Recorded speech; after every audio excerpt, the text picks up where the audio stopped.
Hello, so in this video, I'm going to go over my drawing process for my latest illustration where I drew Halle Bailey.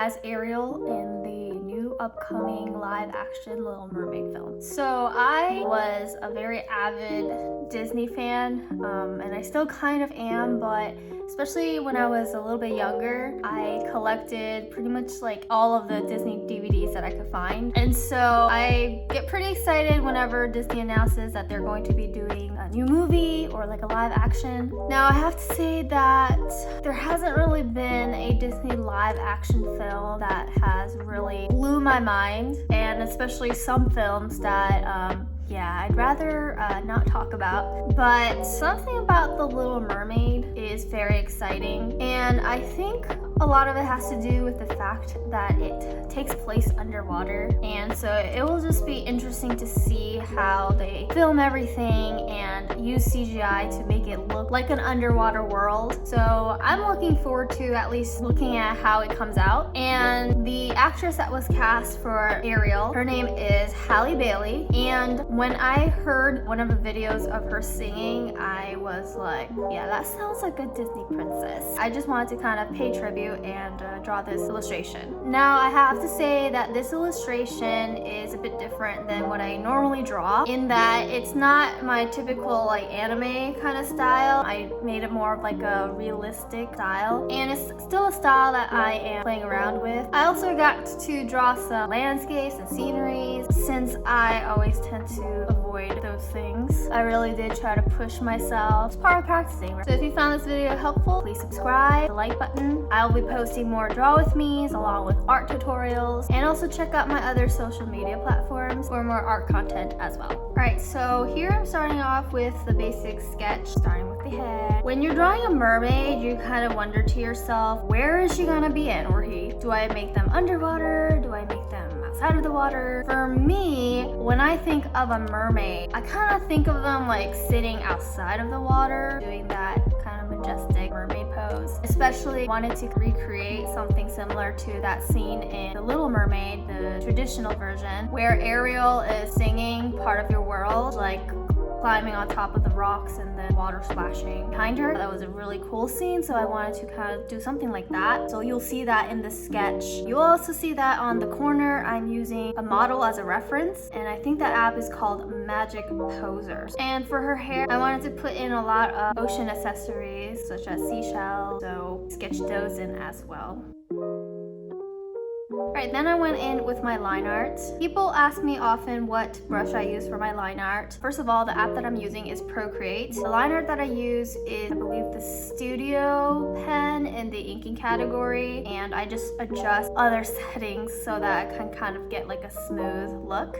An interesting thing about my line art is I have progressed a lot. So about a year ago, when I got back into drawing, I was obsessed with making sure that my line art was like the cleanest, no wrong strokes at all. Like my stroke had to be perfect, and so I would literally spend most of my time working on the line art more than any other part of my drawing process. And I'm talking about that line art would take me like hours. But then as I continued to draw, I was like, I can't be spending this much time. So I made the decision to not be too picky about it. If it's looking a little crooked, that's okay, because I think as long as overall the lines look cohesive and they're showing what you want it to show, every single stroke doesn't have to be perfect. Alright, so now I'm going in with the colors. One good thing about doing line art is easy to just drop the colors in, and so that's what I did. And here I'm starting by coloring her face. What I'm doing is using the selection tool to fill in the shadows like around her eyes, around her nose. For the hair, I started off originally with black hair, which is what I saw she had in the photograph. And then I went to thinking, oh, well, I'm drawing Ariel. So I kind of made it a little bit like a rusty red color. I wanted to draw Ariel sitting like on a rock. I mainly used the selection tool to create this rock. See, there's like different planes on it with shadows, and some planes have lighting on it. And that kind of gives it like an unevenness where it makes it look more like a rock. All right, next I'm moving on to the sky. I did use a lot of reference pictures for this entire background. As you can see, this is like a sunset kind of scene. So I'm adding some orange, warm colors, but also cool kind of purplish colors since it's getting dark. Here I'm adding in the clouds. One of the tools I used primarily for the clouds was the smudge brushes. And since this is a sunset and like an ocean scene, when I looked at the ocean landscape at sunset, narrow, straight kind of clouds, I don't know what they're called, stratus clouds. Alright, next moving on to the water. Now, I don't think there's many other things that are as complex as water. It's just, there's a lot that goes on to the water. Now here what I'm doing, I kind of try to simplify that. I noticed that the waves far away, they kind of just look like little streaks. And so I just went in and drew a lot of like reflection streaks. And the water right here is not supposed to be all that like crazy and moving that much. As the water is getting closer, I wanted to make them a little bit bigger and not just lines, but to have more shape to them. And so I'm using the selection tool to create shapes for the first shadows, and then another layer where I use the selection tool to create the reflection. And I wanted to add an effect of the waves crashing into the rock. I think that was probably the most difficult part about this. Now there's probably a different way to do it, but how I did it, I used a regular paintbrush, lowered the transparency, and then kind of added like speckles to give it this effect of splashing water. And then I would go in and blend it out a little bit with the smudge tool. And again, it's something that I am kind of practicing on. This was my first attempt at drawing waves. Actually, water in general is my first attempt. Then I went in and added some smaller specks, and I think this kind of helped to give that water like splashing look, because now all of the specks look like water droplets. Also at that point I was kind of like, okay, let's just settle with this.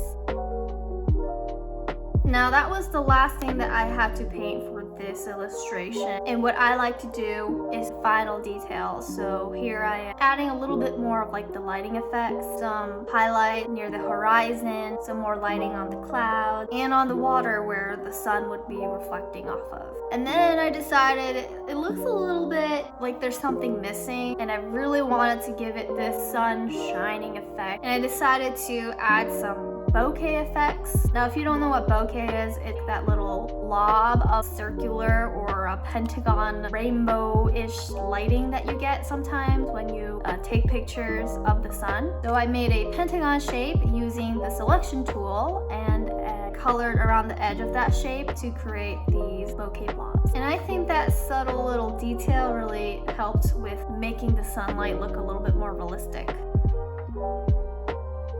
And then this was my final result. And overall, I think it came out pretty well. And I do like how Ariel came out. I tried to mimic the original character's color scheme as best as possible while making it look like Halle Bailey. Thank you so much for watching. Again, if you found that helpful and would like to stay tuned for more art content, subscribe, click the like button, and check out my other social media platform for even more stuff.